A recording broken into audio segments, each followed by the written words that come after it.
Why exactly does the sitting US President Donald Trump favor Israeli intelligence more than he favors US intelligence? This has been something that's been bothering me and quite a few people for quite some time, but recently it really got me. The recent story about how the United States president had to make a daring escape from Turkey because intelligence told him that Iran had a plot to blow up or somehow damage Air Force One once they took off stuck in my craw a little bit. I read this story and I had that sort of skepticism you have when someone at the gas station is telling you an obvious lie. I thought to myself, this doesn't seem legitimate.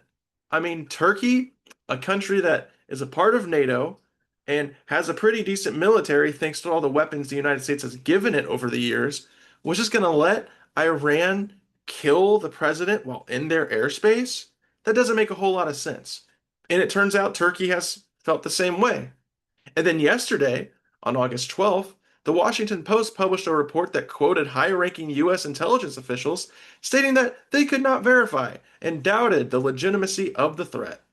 One official called the reports of threats Israeli derived, not U.S. generated, and viewed as low confidence.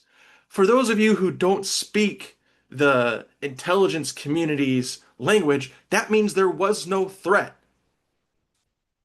Israel made it up. Now, more than likely, US intelligence told Donald Trump this. But Donald Trump trusts Israel more than he trusts the United States. And why exactly is that? And what other evidence is there of this? Well, one of the reasons that Trump decided to go to war with Iran was because Israel and the FBI manufactured an idea that Iran was trying to assassinate him and was behind assassination plots. With little to no evidence and entrapment, the FBI in Israel told Trump that Iran was constantly trying to assassinate him and kill him. They were playing on Donald Trump's fears, rightful fears, mind you, since being shot at and actually hit in the ear would change your thinking a little bit, that he could be assassinated again. And like all other people, he doesn't want to be shot and killed. Donald Trump also took Israel's intelligence that Iran was close to getting a nuclear weapon. Even as, in 2025, Donald Trump's own appointee, Tulsi Gabbard, told Congress that Iran was not close to getting a nuclear weapon, nor did they want one, Trump still listened to Israeli intelligence that Iran was weeks, if not days away from getting a nuclear weapon that could blow up Israel or any other of the United States allies in the region, maybe even the United States itself. Now, that Israeli lie had been something that Netanyahu and Israelis in general had been saying since the 1990s, but Donald Trump was the first president to believe it and take it so seriously that he's got us into a war that there is no end in sight. Oil prices and gasoline prices continue to rise. The price of groceries in the United States continues to go up.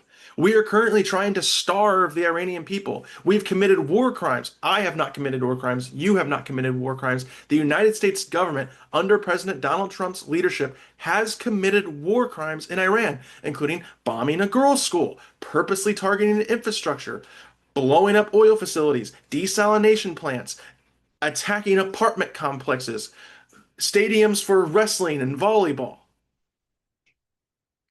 This is all what Donald Trump has done because of Israeli influence. Now, I would like to go back to my own opinion that I do not call this Israel's war, even if Israel did have some or a lot of influence in Trump's decision making, because Donald Trump still made that decision.